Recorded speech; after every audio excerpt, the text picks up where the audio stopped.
একটা বিষয় বহুত ভালো লাগে, বহুত শান্তি লাগে যখন আল্লাহর কাম করি বা নেক কাম করি, তখন দিলে বহুত শান্তি লাগে। আর একটা বিষয় যখন ভাবি তখন দেখা যায় যে বহুত কষ্ট লাগে। কারণ এই দুনিয়া ছেড়ে যখন মানুষ চলে যায়, তার সমস্ত নেক কাম বন্ধ হয়ে যায়। সমস্ত নেক কাম বন্ধ হয়ে যায়।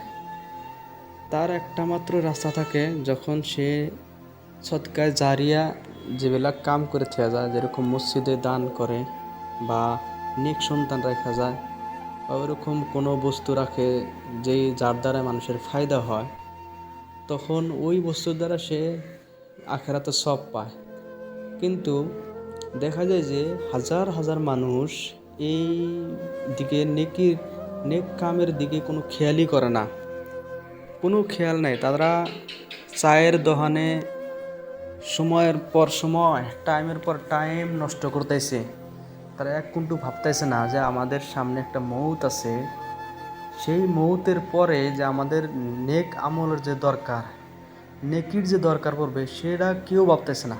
আপনারা একটু চিন্তা করে দেখেন যে আমরা পরকালে আমাদের কি অসহায়টা হব, কত বড় একটা প্রবলেম আছে, অসুবিধার মধ্যে আছি আমরা। যেহেতু মৌত কারো ছাড়ব না, সেই কারণে নেক কামের দিকে আমাদের আগ্রহ হওয়া দরকার।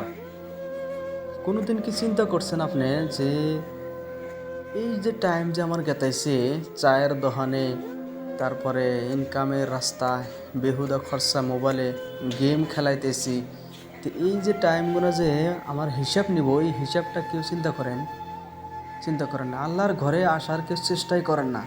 আল্লাহর ঘরে যে নামাজ পড়ার পর যে অল্প সময় থাকে তসবিহ তেলাওয়াত করে, তার উপরেও যারা আল্লাহর ঘরে খিদমত করার জন্যে আসে, আল্লাহর ঘরে পরিষ্কার করে, ঝাড়ু দেয়, তাদের দিলে কত একটা শান্তি মিলে। ওরাই কহারে যারা আল্লাহর ঘরে কাম করে। তো আমি সবাইকে বলি যে আপনারা এই দুনিয়ার লোভ ও লালসা যেটা পড়ছেন, সেই লোভ লালসা কখনোই শেষ হবো না। আপনার কখনোই শেষ হবো না।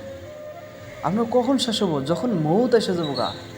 মৌতে হাজার হাজার মানুষকে দাফন করে আইছি, নিজের হাতে দাফন করছি, তার এখন কোনো চিহ্নই নাই। যুবক বয়স 15-16 বছর বয়সে মানুষ মৌত হয়ে গেছে গা। তার কত যে আশা আসিল, কত যে তামান্না আসিল যে আমি এইটা করবো, ওটা করবো, গাড়ি কিনবো, বিয়ে শাদি করবো, বা মারুতি ঘর কিনবো, বিল্ডিং বানাবো, সমস্ত আশা শেষ হয়ে গেছে গা। এই কারণে আমি মুসলিম ভাই ও বোনদের কইতেছি, আপনারা নেক কামের দিকে অগ্রসর হন। যারা মা বোন মা চাষিরা আছেন, তারা বাড়িতে নেক কামের দিকে অগ্রসর হন, ভালো কাম করেন, নামাজ পড়েন, তেলাওয়াত করেন, মানুষকে দান করেন, খয়রাত করেন, হ্যাঁ, মসজিদে দান করেন, মসজিদের হুজুরকে দাওয়াত দিয়ে খিলেন, বা মাদ্রাসার ছাত্রকে দাওয়াত দিয়ে খিলেন, বা ফকির মিসকিনদেরকে খিলেন। এটা বহুত বড় সব। যারা ভাবে যে আমরা নামাজ পড়ি না, আমাদের ইমান ঠিক আছে, না, কারো ইমান ঠিক নাই, কারো ইমান ঠিক নাই। নামাজের ইমানের মূল তন্ত্র হলো নামাজ। আপনি ইমান কীভাবে ঠিক রইল? আপনি নামাজই পড়েন না। নামাজ পড়েও মানুষ খারাপ কাম করে, এটা স্বাভাবিক। শয়তান আমাদেরকে সবসময় ধোকা দেয়, শয়তান আমাদেরকে ওয়াসওয়াসা দেয়। তাই আমরা কাম করার থেকে বিরত থাকবো না, যে কাম ছেড়ে দেব না, কাম করে থাকবো। নেক কাম সবসময় ভালোর দিকে টানে। তখন দিল ফিরে থাকে, শরীরও ফ্রেশ হয়ে যায়, মন ফ্রেশ হয়ে যায়, আল্লাহ খুশি হয় এবং আল্লাহর রাসূলও খুশি হয়ে যায়। আপনি একটু চিন্তা করেন না কেন যে আমরা একদিন, সপ্তাহে একদিন, যে কোনো এক সময়